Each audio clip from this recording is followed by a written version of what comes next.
They were the elite killers on planet Earth. Apex predators, monsters that ruled every corner of the globe.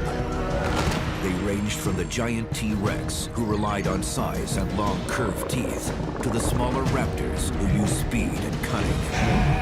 We now know that these dinosaurs were widely different in how they looked, how they lived, and how they hunted. They're the Earth's first fighters, the ultimate predators. New discoveries in forensic science bring to life the prehistoric art of war. This is Jurassic Fight Club.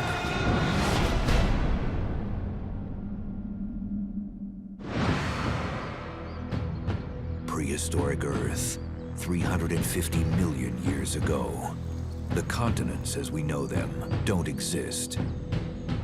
There is one major landmass called Pangaea. On Pangaea, the cities of Hong Kong and New York would have been separated by only 3,000 miles. At the end of the Jurassic, the supercontinent of Pangaea was disintegrating. The individual components that made up this huge landmass were beginning to rotate first at different rates and then in different directions. This caused huge rifts between these landmasses and ultimately created the continents we see today. As they continued to break apart, the environmental changes in some cases were catastrophic. 156 million years ago, during the Jurassic, oceans were far more widespread than any other time on Earth. Through the forces of plate tectonics, the land masses shifted and sea levels rose, flooding large portions of North America. Where our major cities are today, Houston, New Orleans, Miami, and even the Heartland, are submerged in waters hundreds of feet deep. The ocean extends all the way into central Utah. It was in this world that the first big killer would arise. The terror of the Jurassic, Allosaurus. The name Allosaurus means other reptile. It lived in western North America during the late Jurassic period from 156 to about 145 million years ago. Its remains have been found in Colorado, Utah, Wyoming, and Montana, and at its time, there was nothing as bad as Allosaurus. Allosaurus was really the first of the truly big meat-eating dinosaurs that was found and was known from fairly complete remains. It was the Tyrannosaurus rex before there was a Tyrannosaurus rex, both in terms of geological time and its discovery. Powerfully muscled, the Allosaurus was able to hunt huge herbivores such as the 2-ton Stegosaurus.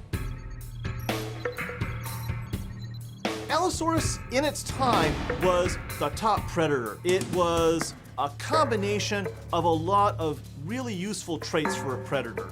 It had powerful jaws with pretty sharp teeth. It had large claws on its hand, which were very useful for gripping and tearing. So it combined a lot of useful traits as a hunter. Allosaurus has got relatively long arms for a big predatory dinosaur.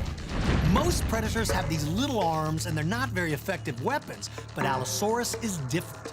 He's got 3 enormous claws on each hand, and listen, you don't have big claws to play the piano, you have big claws to rip somebody's head off. I think another way to look at Allosaurus is if you would take a wolf and make it into a 2-ton animal, put it on 2 legs, put Edward Scissorhands-like arms on it with giant claws, and then maybe put the skull of an alligator on top of that chimera animal. Allosaurus was a fast, strong, ferocious beast.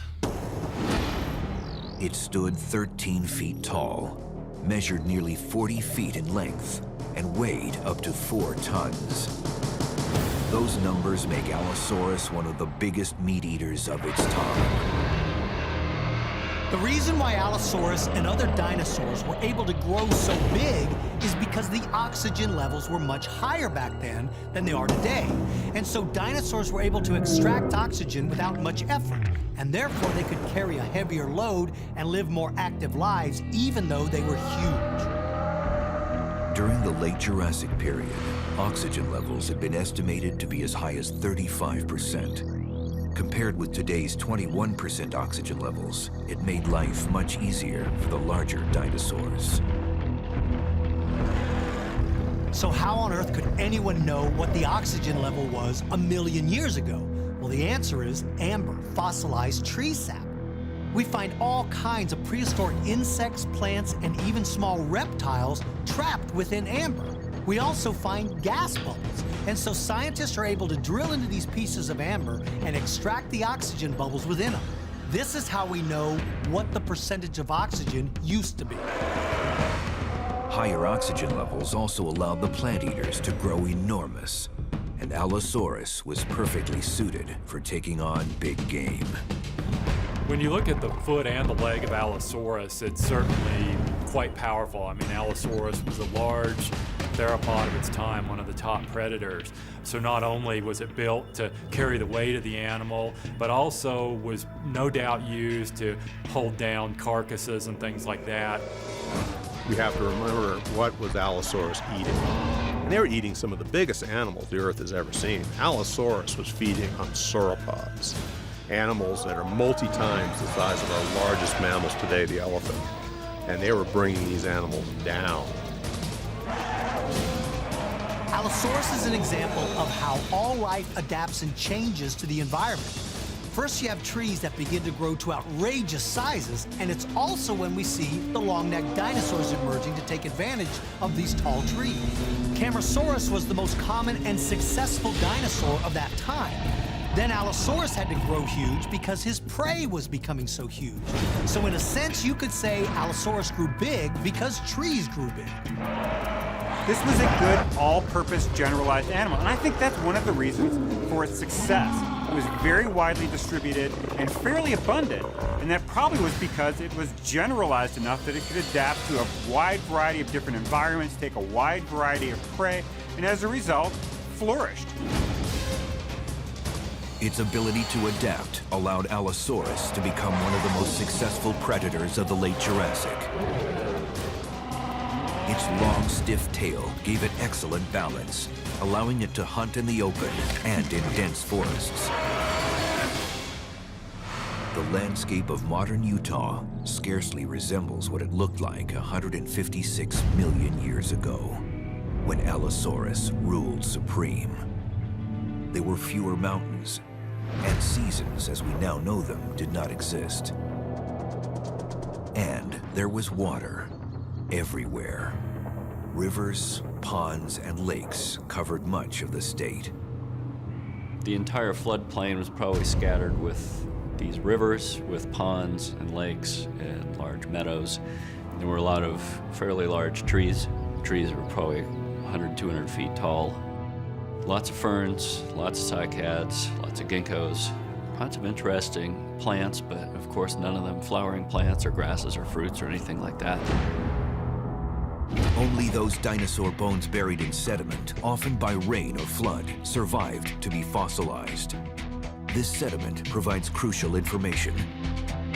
Different types of physical environments produce different sorts of sediment. And we can go out in the modern world and look at a stream valley versus a desert versus the open plains, and each of them has a different pattern of sediments being produced, and therefore different types of sedimentary rocks and structures. Also, the plants vary from environment to environment, and so we can look at whether we're seeing ferns, or herbs, or trees, or other remains of fossil plants to reconstruct the living environment.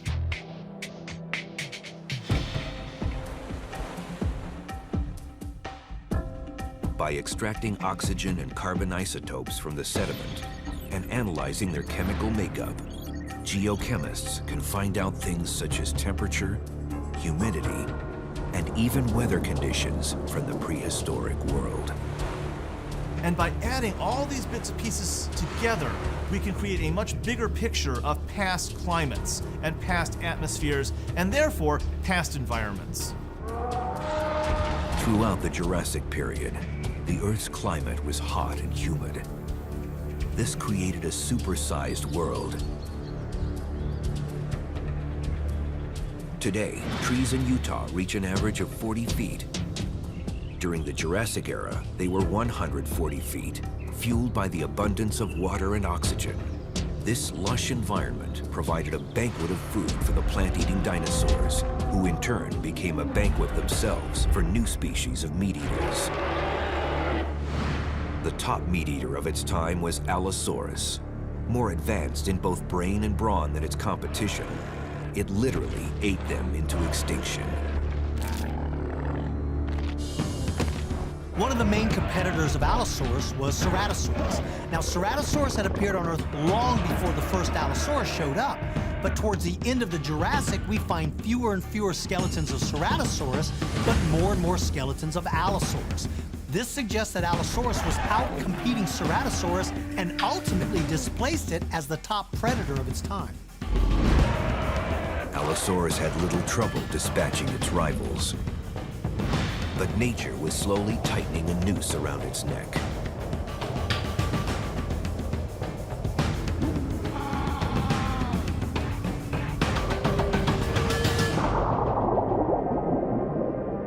By the end of the Jurassic, the planet was beginning to cool. As the continents continued to break apart, it changed the ocean currents. This in turn had various effects on the weather. Now, a change in the weather may not sound like a big deal, but every single life form owes its existence to the environment. And when that environment changes, it sets into motion a series of things that can start to fall like dominoes. And the bigger you are, the harder you fall. Gigantic dinosaurs like Allosaurus required large amounts of food and water to survive. Even a slight drop in temperature would, over time, reduce its food supply enough to spell extinction.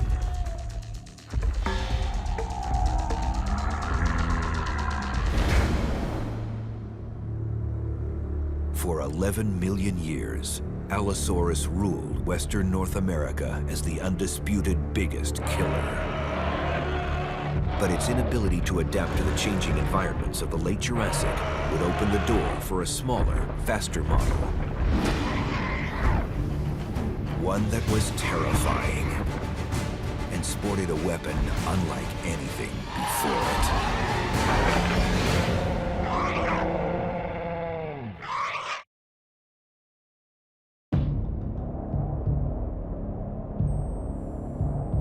With temperatures dropping, the first ice caps formed, the oceans cooled, and seasonal changes in weather patterns began. The entire face of the planet changed, and the dinosaurs were dramatically affected. At the end of the Jurassic period, the Earth had begun to cool. Dinosaurs like Allosaurus, Ceratosaurus, Camarasaurus, and Stegosaurus were unable to adapt to these changing environments, and it ultimately wiped them from the fossil record. A change in the climate usually means a change in plant life. If the herbivores can't eat these new plants, then they perish.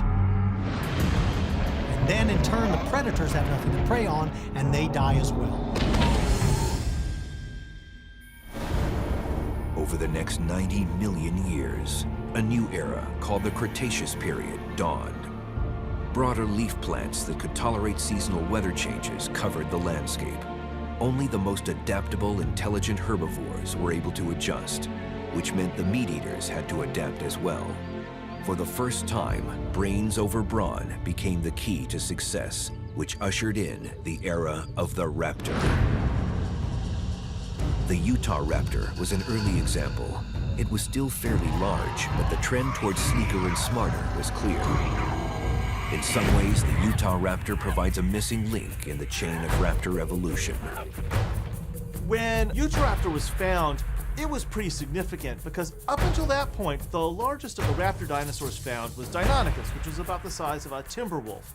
And here comes one with similar sort of anatomy, but bigger than a bear, or at least the size of a big grizzly or a big polar bear, a truly monstrous-sized raptor dinosaur. Pound for pound, this is the most terrifying dinosaur that ever walked the earth. It's relatively fast, intelligent, and loaded with weapons, and it brings all of these things together within a body that's built like an athlete. During the mid-Cretaceous period, this thing, without a doubt, was the most dangerous and nastiest animal on planet Earth. The name utahraptor means thief of Utah. This large bird-like dinosaur was a deadly, efficient thief of life. Utahraptor was a major predator for its time. It was one of the top predators in its environment. It would have been something like a big wolf or a big cat for today. Actually, a tiger would be a very good model for Utahraptor. He's not just big, he's huge. The discovery of this dinosaur is stunning because now we had a raptor that was twice as big as any ever found before. And the fact that it was so big tells us that this particular raptor was really more of a heavyweight fighter than a finesse hunter like the smaller raptors. If I were to design the perfect killing machine, I'd build a raptor. If I was going to build the perfect raptor, I'd build a Utahraptor because it's just the right size. It's the right size for killing almost anything. Utahraptor stood 6 feet tall and weighed over 1,500 pounds, which made it a top killer of the Middle Cretaceous period.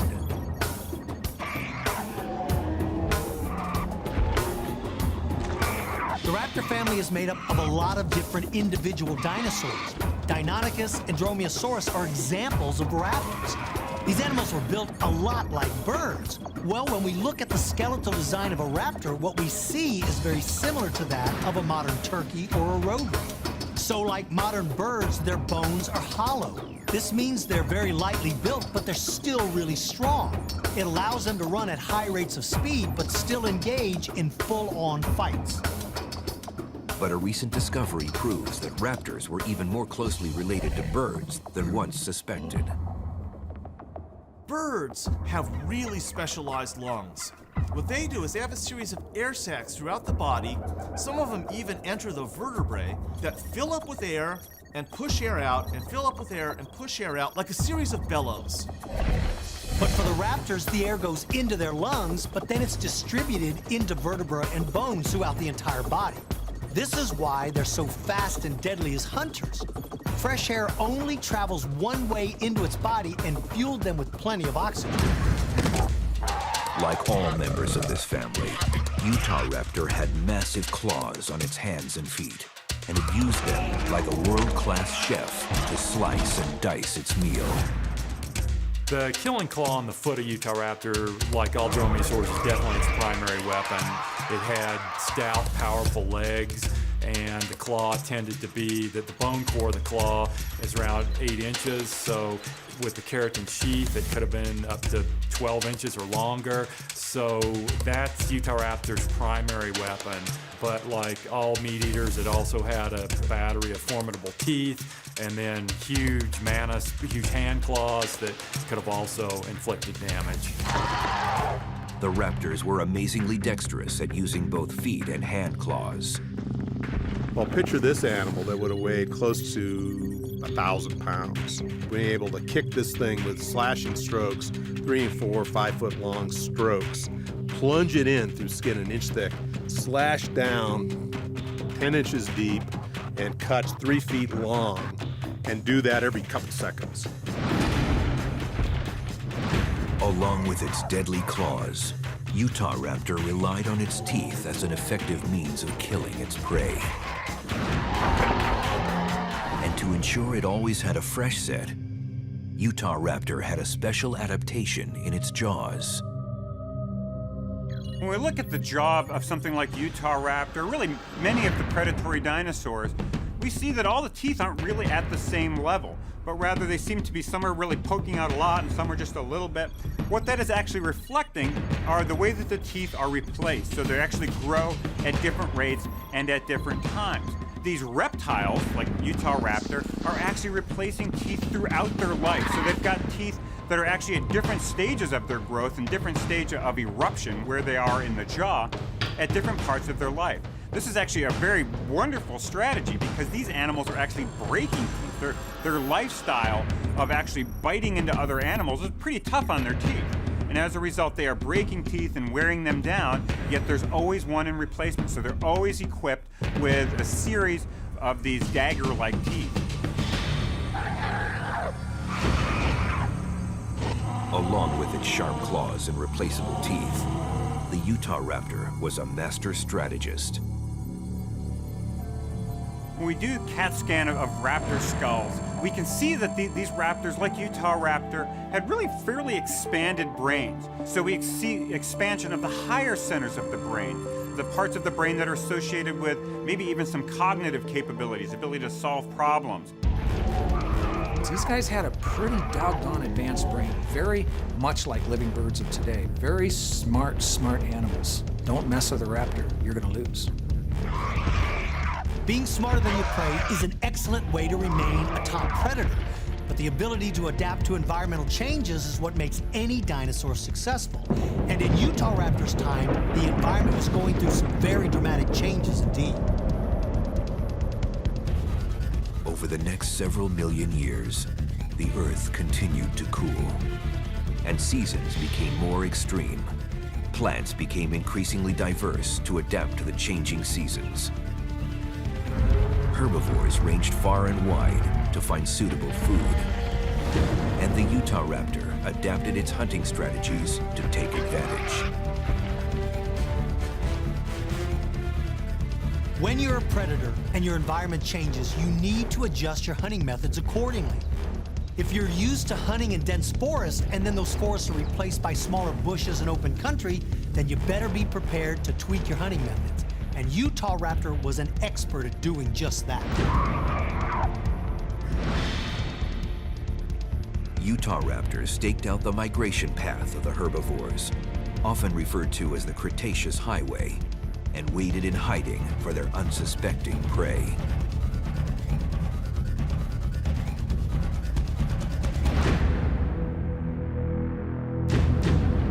Utahraptor may have been more of an ambush predator. In other words, we might say that if Velociraptor were a cheetah running things down, that Utahraptor may have been the equivalent of a lion in the sense that it may have lay in wait for prey and with a quick, short burst of speed taken something, but it wasn't an animal that probably ran things down over a long distance.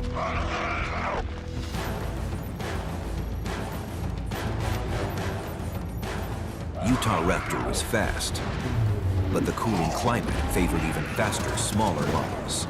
Future raptors would evolve to stand only 4 feet tall. They would rely more on agility and cunning than brute strength, and they would render the utahraptor obsolete. But halfway around the globe, another killer was perfectly suited to his environment. It was the apex predator of his territory, and is often called the T-Rex of the East.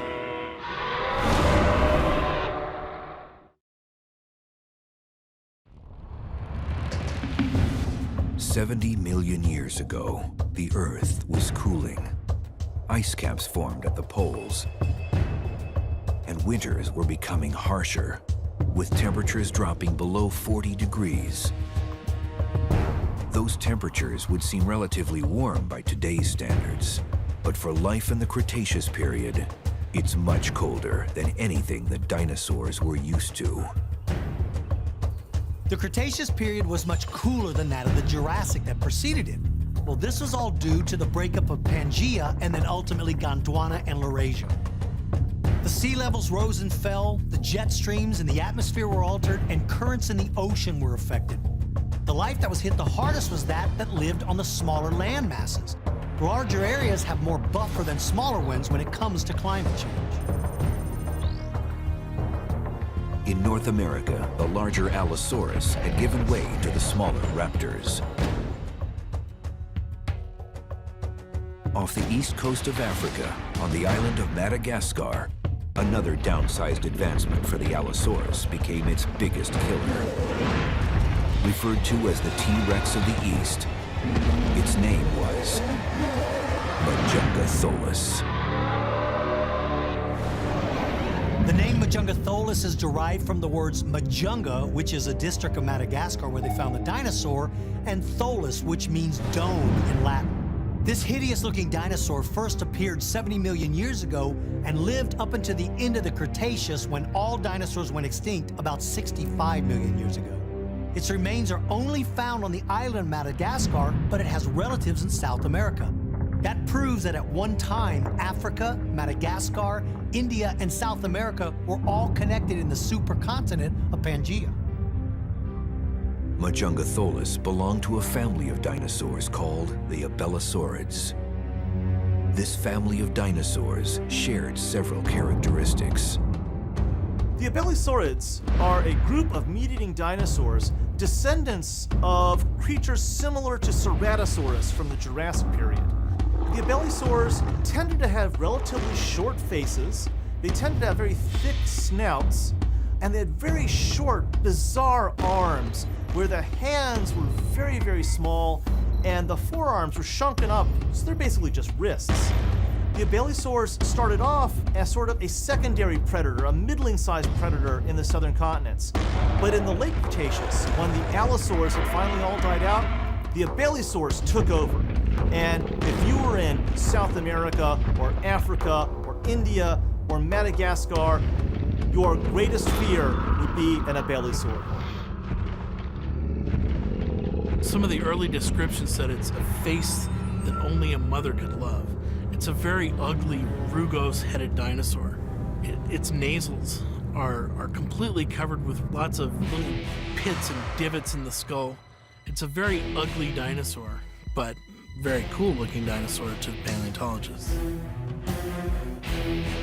Along with its unusually hideous face, Majungatholus sported a horn that jutted out from the middle of its forehead.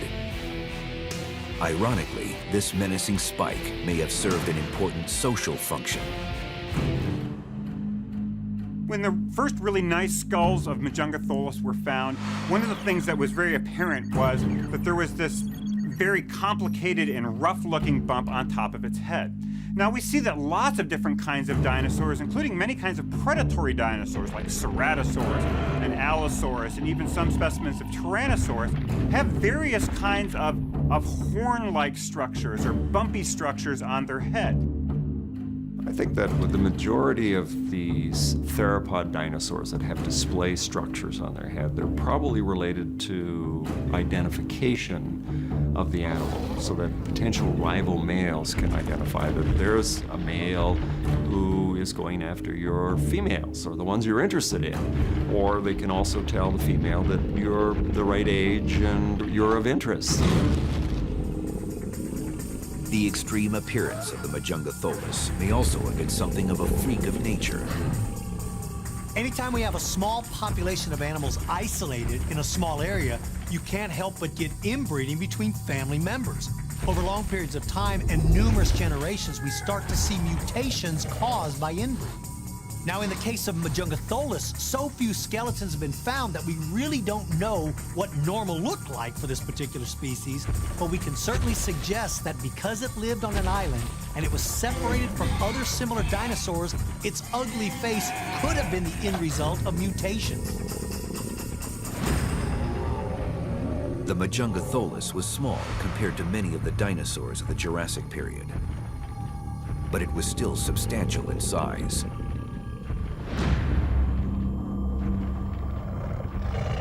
It stood 9 feet tall, was 28 feet long, and weighed 1 ton. On the tiny island of Madagascar, it was the biggest predator by far. Its jaw structure made it a particularly potent killer.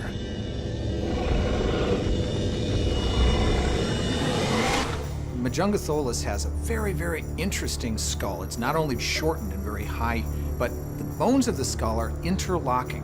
Now, that's important to know because most theropods, most meat-eating dinosaurs have very kinetic skulls where their skulls will actually move while they're feeding, helping to protect their teeth from breaking the bones of their skull.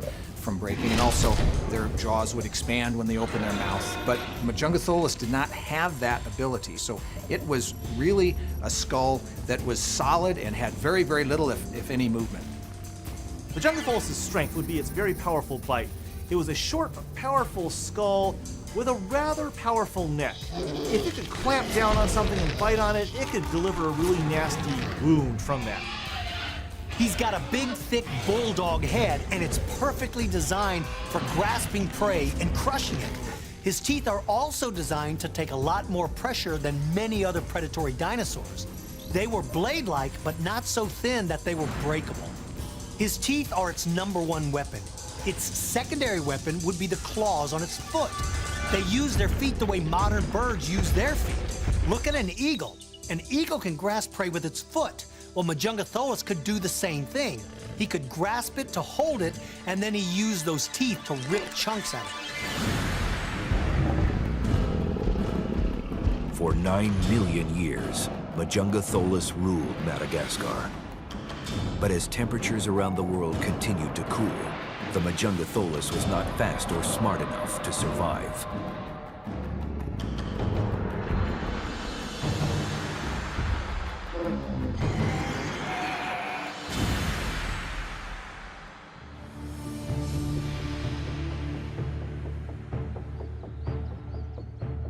Winters became harsher than ever before, and the peak of summer saw droughts of devastating intensity. New species of plant eaters evolved. These herbivores were smarter, more adaptable, and could survive in a variety of temperatures. Once again, meat eaters had to change to keep up. In Canada, where the winters were cold and dark and the summers were desperately arid, a faster, savage cousin of T-Rex was on the rise, and it was smart enough to hunt in packs.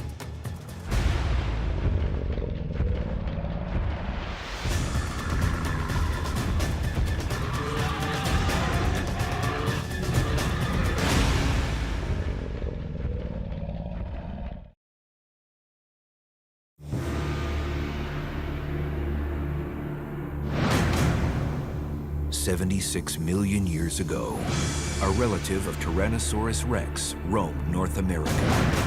It was smaller and sleeker, had a narrower skull, and its eyes were placed more to the side, but it was almost as deadly. It was Albertosaurus." Albertosaurus gets his name from Alberta, Canada, where some of these monsters have been discovered.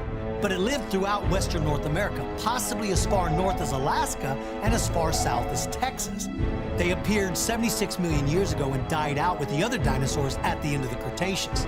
These were big, but really fast hunters. They were as bad as it got for a while.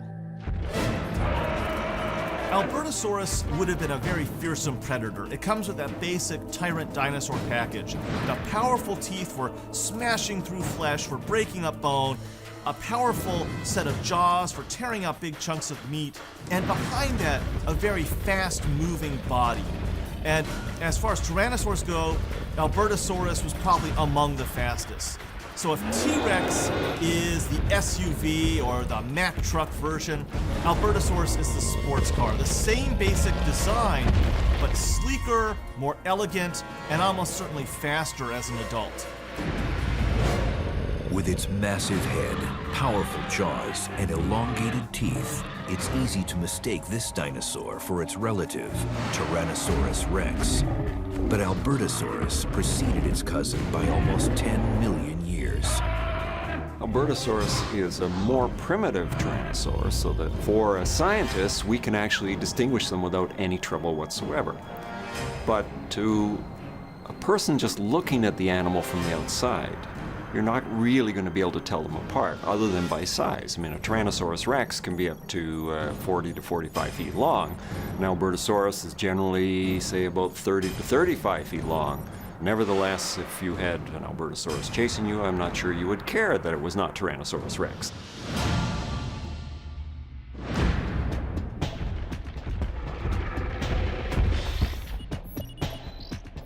Albertosaurus stood 11 feet tall at the hips and and weighed as much as 3 tons. In North America, he was one of the biggest killers of all time. But it wasn't only big. This dangerous dinosaur was fast, a good tracker, and smart enough to execute basic strategy. When we look at an animal like albertosaurus, we can see really a sensory machine, a whole series of brain and ear structures that allowed it to see well, had a very heightened sense of smell, and a really good sense of hearing. It's a bipedal carnivore. It was very fast. It had, relative to size, also comparing with T-Rex, its arms appeared larger. They're almost the size of T-Rex arms in terms of length, but it's a much smaller individual. So you can kind of get the idea that their arms were perhaps more important to them, or at least looked a little bit larger in comparison. Albertosaurus's weapons are all up front. It's the head and it's those teeth. Those teeth are the #1 weapon. That's how the animal defends itself. It's how the animal attacks. So in a fight, what it would do is it would face its attacker and rush in head first with those massive teeth and grab his prey and rip a huge chunk out of it. Their teeth are recurved, which means they sort of point backwards, and they were also very blade-like and had serrated edges. 3 tons of terror moving 30 miles per hour would have been an awesome sight. But what made them even more fearsome was that they hunted in packs.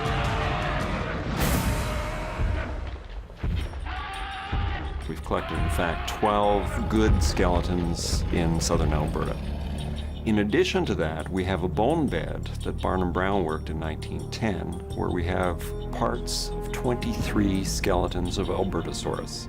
And these are everything from 2-year-olds to 25-year-olds. There's adults, there's juveniles, there's subadults, or what we call teenagers, all found together at the same time at the same place. And this suggests that they may have operated as family groups. So they may not have merely been very powerful predators, they may have been very powerful pack-hunting predators. Fossils of varying sizes have been found buried closely together, pointing to the fact that Albertosaurus may have formed true family units.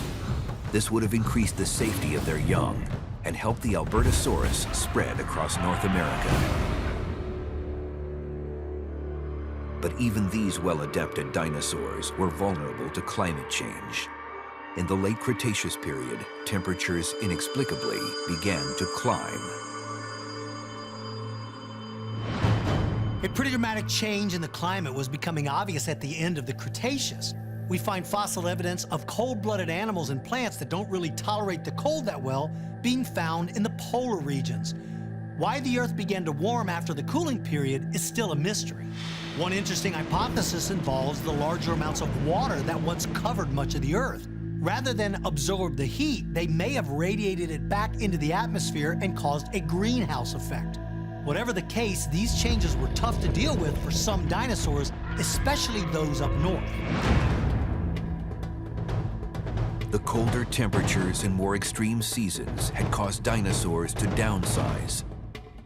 Rising temperatures would reverse the trend, opening the door for one of the most terrifying predators the world has ever seen.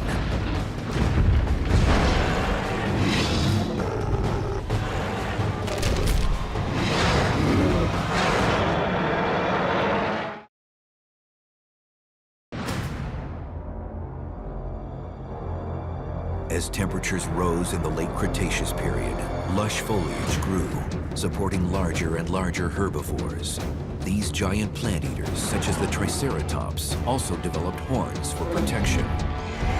This caused the meat eaters to develop new weapons as well.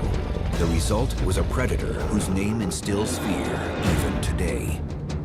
It is known as the king of the dinosaurs, Tyrannosaurus Rex. Tyrannosaurus Rex is, without a doubt, the biggest and baddest predator that ever walked North America, and quite possibly the world. They first appeared during the late Cretaceous about 68 million years ago and lived right up to the extinction of the dinosaurs about 3 million years later. Their range included Montana, Wyoming, Colorado, New Mexico, South Dakota, and Canada, and even as far south as Texas. T-Rex stood out as the largest predator in North America. It weighed up to 7 tons, stood 16 feet tall, and measured 43 feet in length. There's no animal living today that has had the strength of Tyrannosaurus rex. To try to come up with something that had that kind of power, I don't know, a howitzer, you know, like this animal was so strong that there's nothing that could escape if it decided it wanted to eat it. And when it ate, it had a mouthful of banana-sized teeth, designed to slice through meat and crush bone. Its teeth are gigantic. They are thick from side to side. They're not cutting teeth by any means. These are pulverizing teeth. These could pierce through flesh, they could shatter bone, and they're anchored by extremely deep roots. The tooth of a dinosaur gives us a pretty good indication of its diet. Now, there's other ways to determine what an animal ate, and it has nothing to do with the teeth. It's poop, fossilized dung.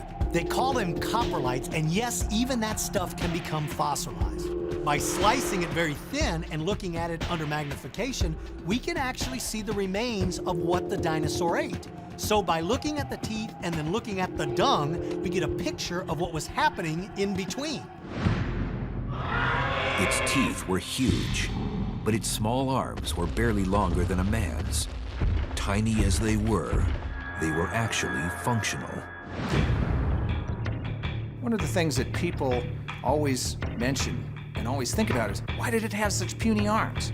Well, the arms are kind of small. I mean, they're a little bit bigger than mine, but they were really well muscled. But still, the claws on these hands were huge, and they could actually act like meat hooks and perhaps even stabilizing the prey.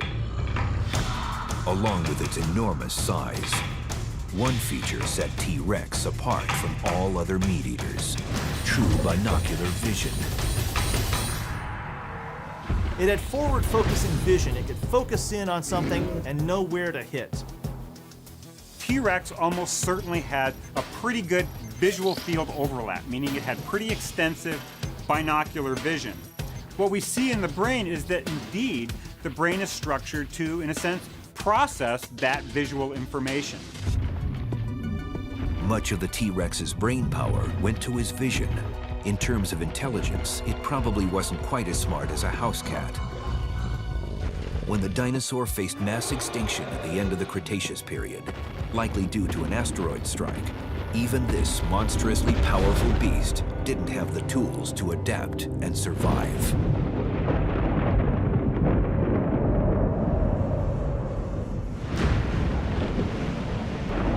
Dinosaur extinction was a dramatic twist in an evolutionary saga that began with the first days of life on Earth. Nature has launched a relentless assault against her inhabitants, throwing up evolutionary roadblocks at every turn. The human race is the first to face these challenges with a highly developed brain, and that is its greatest hope for survival. Although some of the climate changes that occurred may have taken hundreds, thousands, or even millions of years, that's just a blink of the eye in the evolutionary terms. It takes hundreds, if not thousands, of generations to be able to adapt to a particular climate. People look at the animals in the Arctic and wonder why they just can't adapt if it's getting warmer. Well, it's not just a matter of dealing with the heat. There are other issues, things like metabolism, reproduction, food intake, and even respiration that they have to deal with. When it gets warmer or colder, people have the ability to change the environments we live in, but animals don't have that convenience. There were no thermostats in the age of the dinosaurs. The ability to use tools helped the human race weather the ice and the great warming that followed. But it is certain that nature has not finished creating challenges to its survival. And humans are the first species on the planet to affect its environment as much as it is affected by it. Whether this will prove to be an advantage remains to be seen.